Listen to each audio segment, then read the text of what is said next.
Channel को subscribe कीजिए और नोटिफिकेशन बेल को ऑन कीजिए ताकि नए वीडियो के अपडेट्स आप तक पहुंचते रहे। नमस्कार और वेलकम दोस्तों, मैं हूं नीरव और आप हैं मेरे साथ फ्री एडवाइस में। दोस्तों, आज हम बात करेंगे 143 के बारे में। वो 143 नहीं दोस्तों, ये है 143/1 इनकम टैक्स डिपार्टमेंट का नोटिस, यानी कि इनकम टैक्स डिपार्टमेंट का प्रेम पत्र।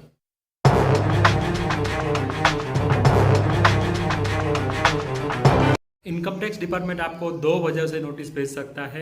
पहला, अगर आप टाइम पे अपना रिटर्न फाइल नहीं करते तो, और दूसरा, आपने जो रिटर्न फाइल किया है उसमें कोई क्षति या भूल रह गई है तो आपको इनकम टैक्स डिपार्टमेंट का नोटिस मिल सकता है।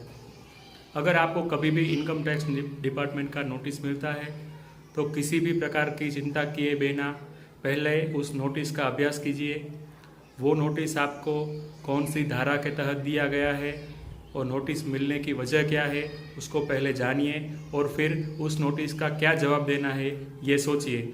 आज हम बात करने वाले हैं 143/1 के तहत मिलने वाले इनकम टैक्स की नोटिस के बारे में।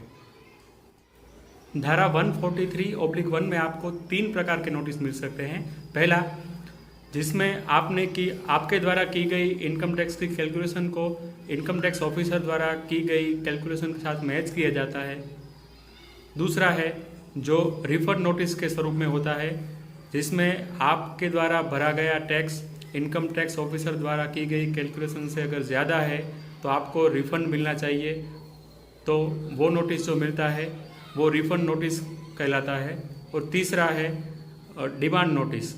डिमांड नोटिस तब भेजा जाता है जब आपके द्वारा भरा गया जो टैक्स है इनकम टैक्स ऑफिसर द्वारा की गई कैलकुलेशन से कम है, यानी कि आपने जो जेन्युइन टैक्स भरना था उससे कम टैक्स भरा है। तो ऐसे में आपको जो नोटिस मिलता है वो डिमांड नोटिस के स्वरूप में जाना जाता है।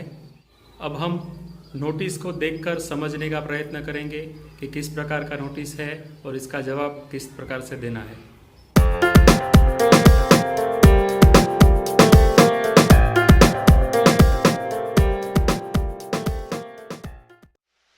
ये जो है नोटिस का पहला पेज है।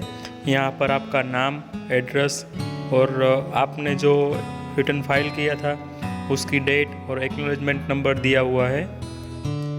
यहाँ पर आपके द्वारा दी गई इनकम डिटेल्स और इनकम टैक्स डिपार्टमेंट में जो आपके फिगर्स है उन दोनों की कंपैरिजन की गई है। अगर दोनों एक से है तो चिंता की कोई ज़रूरत नहीं है। यहाँ पर टैक्स कैलकुलेशन की कंपैरिजन की गई है, इसमें भी कोई डिफरेंस नहीं दिख रहा। यहाँ पर आपकी टैक्स लायबिलिटी, टैक्स का इंटरेस्ट और रिफंड की इंफॉर्मेशन कंपेयर की गई है। अब हम आ गए हैं नोटिस के अंतिम और महत्वपूर्ण पेज पर। यहाँ पर आपका नेट रिफंडेबल अमाउंट दिखाया जाएगा, यानी कि आपने कैलकुलेट किया हुआ और भरा हुआ टैक्स इनकम टैक्स डिपार्टमेंट द्वारा कैलकुलेट हुए टैक्स से ज़्यादा है तो आपको रिफ़ंड मिलना चाहिए। तो आपको यहाँ पर रिफ़ंड की अमाउंट दिखाई जाएगी। रिफ़ंड प्राप्त करने के लिए आपको अलग से कोई प्रोसेस करने की ज़रूरत नहीं है, वो ऑटोमेटिकली आपके अकाउंट में जमा हो जाएगा। अगर रिफ़ंड आपके अकाउंट में ट्रांसफ़र नहीं होता तो आप इस सीक्वेंस नंबर का उपयोग करके फिर से रिफ़ंड के लिए रिक्वेस्ट कर सकते हैं। अगर आपने आईटी डिपार्टमेंट की कैलकुलेशन से कम टैक्स भरा है तो वो जितना कम भरा है वो आपको यहाँ पे दिखाया जाएगा। ये टैक्स आपको 1 महीने के अंदर भर देना होगा। ये टैक्स आप नेट बैंकिंग से या फिर चालान द्वारा भर सकते हैं। अगर दोनों में ज़ीरो है तो इसका मतलब है आपको आगे और कुछ करने की ज़रूरत नहीं है। आपका जो आईटी रिटर्न है वो कंप्लीट ही है। ये मात्र आपको सूचना देने के लिए भेजा गया होगा।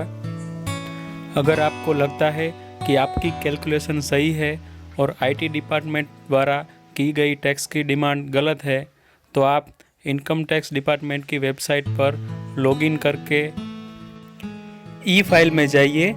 यहाँ पे आप respond to outstanding tax demand में जाकर अपना जवाब दे सकते हैं।